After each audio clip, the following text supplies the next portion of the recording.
December 5th, 1872, the Atlantic Ocean, a Canadian brigantine named Des Gratia spots a ship adrift in open water. Her sails are torn, her wheel spins loosely. No one answers hails from the deck. They draw closer. It's the Mary Celeste. Cargo intact, food untouched, but the lifeboat is gone and her entire crew is missing. No signs of struggle, no blood, no bodies, just a ghost ship gliding silently through the sea. What happened on board the Mary Celeste and why, more than 150 years later, are we still chasing her wake? This is episode 2 of the Midnight Mystery Archive, the Mary Celeste.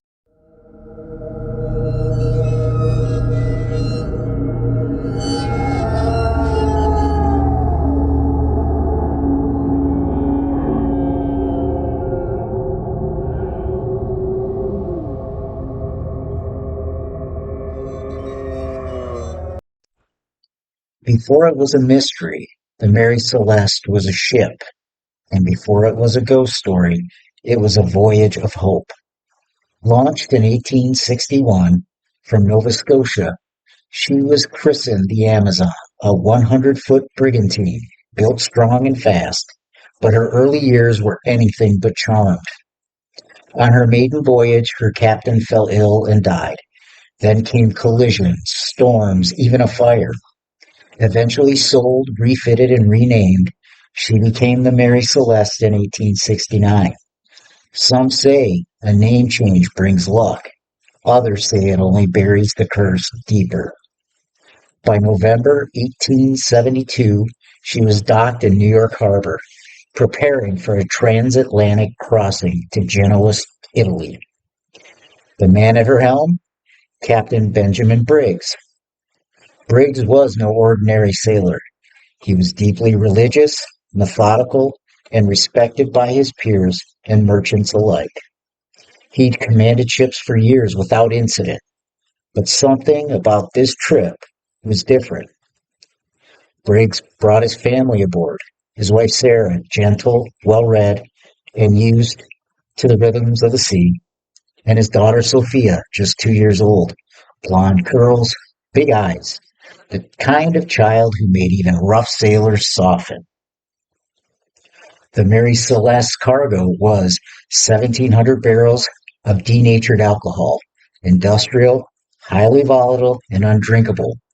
She was scheduled to sail with a small but experienced crew. First mate Albert Richardson, steady, capable, loyal. Second mate Andrew Gilling, young, ambitious. Steward Edward Head, responsible for provisions and quarters. 4 German sailors, chosen specifically for their skill and discipline. On the morning of November 7th, they cast off. The ship moved steadily out of the harbor and into the open Atlantic. The Mary Celeste made decent time, passing the eastern seaboard without issue. On November 24th, they were near the Azores. The weather was fair, winds light, nothing to suggest any trouble. But the ship's logs, its final words, were recorded the next morning, November 25th. Position noted, course steady, nothing out of the ordinary. And then, nothing. For 10 days, the Atlantic swallowed her trail. No further logs, no telegrams, no flares or flags, just silence. When the Mary Celeste was seen again, it was drifting.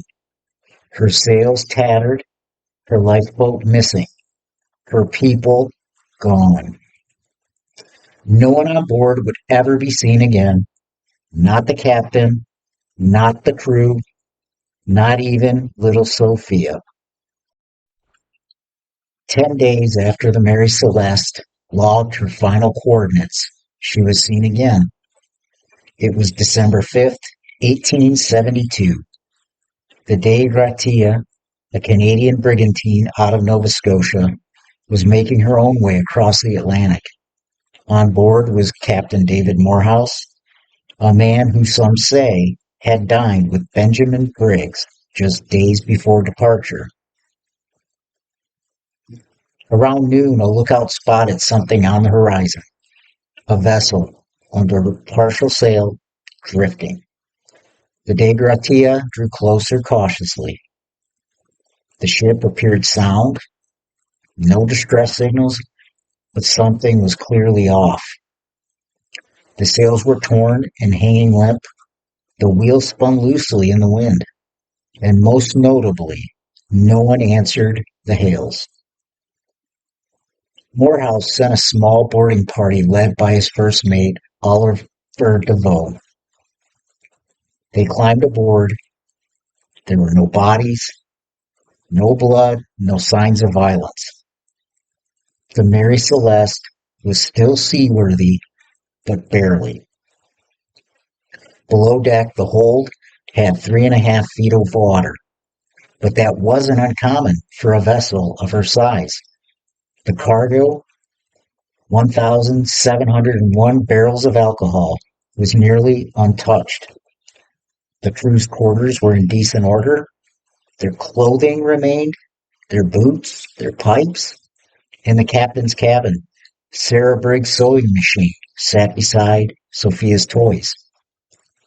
It was as if they'd just stepped out for a moment. But a few things were missing. The chronometer, the sextant, the ship's logbook beyond November 25th. The lifeboat gone. It appeared the lifeboat had been cut free deliberately, not ripped away by storm, but released. Still, the food stores were stocked. There was no sign of fire, no evidence of a storm, no struggle above or below. The only clue, a single sword found in Briggs' cabin, unstained, sheathed. DeVoe and the others sailed the Mary Celeste under escort to Gibraltar, where an official inquiry was opened by the British Vice Admiralty Court. What followed was one of the most unusual salvage trials in maritime history. The judge, Frederick Soley Flood, suspected foul play, but there was no proof. The salvage award to the De Gratia crew was intentionally low, just a fraction of the ship's worth. Whatever happened aboard the Mary Celeste, the sea kept it secret, and her name became legend. The Mary Celeste didn't just vanish, it returned.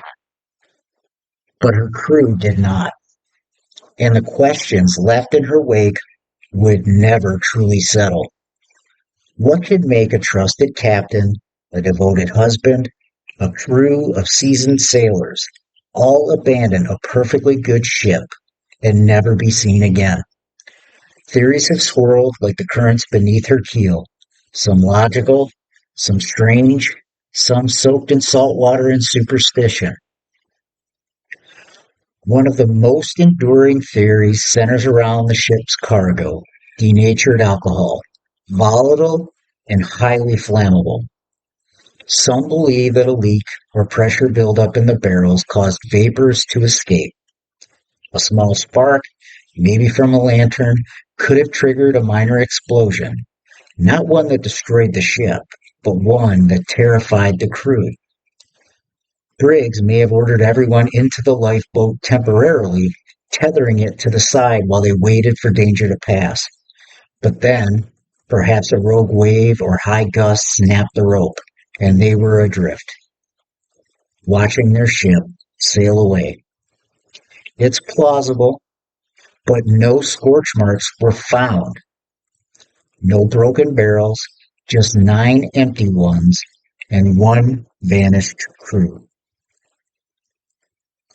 Others blame nature itself. The Mary Celeste may have encountered a sudden squall, a rogue wave, or a rare seaquake, shaking the hull, flooding the hold, and leading Briggs to believe the ship was doomed. They abandoned ship in haste, intending to return, but the Mary Celeste writes herself that danger passes and her people are already lost. Yet the logs recorded no weather warnings, no emergency entries, and her damage was minimal, cosmetic, not structural. Could it have been pirates or a mutiny? These were considered early on, even by the British Vice Admiralty Court. But nothing was stolen. Not the valuables, not the cargo. The ship was not ransacked, and there were no bloodstains, no signs of violence, and no survivors, pirate or otherwise.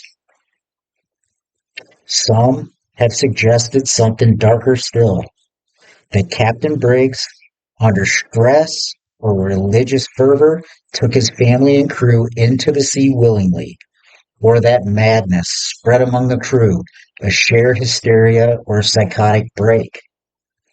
But those who knew Briggs described him as calm, stable, and there's no record of tension aboard. No messages left behind, only absence. What about a scam? Could this have been a staged disappearance, a scheme gone wrong? At the time, the court considered this an option, that the ship's owners or even Morehouse himself orchestrated something to claim salvage rewards. But the insurance payout was minimal. The cargo was ordinary. And again, there was no evidence of conspiracy. And then there are the stories that slip past the edge of reason. The Mary Celeste became the centerpiece of ghost ship legends. Some claim she sailed cursed. Others said her crew was taken by sea monsters, by spirits, by something not of this world. In 1884, a young writer named Arthur Conan Doyle published a fictionalized account of the ship under the title J. Habakkuk Jeffson's Statement. He changed details, invented villains, and added just enough truth to give it weight. The story became a sensation and fact blurred into folklore.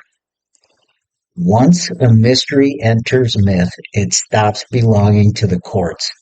It belongs to the sea. Each theory offers a path, but none arrive at certainty, because the people who could explain what happened disappeared with the tide and without a trace. By the time the Mary Celeste reached Gibraltar, she was no longer a merchant vessel. She was an echo, a shell, a question, a ship that should not have been emptied, but it was. The salvage trial dragged on for 3 months. Captain Morehouse and his crew were under suspicion not of murder, but of deception. Some believed they might have found the ship, staged the damage, and exaggerated their report to increase the salvage payout. But the court found no hard evidence, no motive. Still, they awarded the De Gratia crew less than 1/5 the value they would normally receive. The mystery had cast a shadow over everyone that it touched. After the trial, the Mary Celeste returned to commercial service, but she was never the same. Her name had become a curse. Sailors refused to work her. Owners cycled through. She changed hands 17 times in the following years.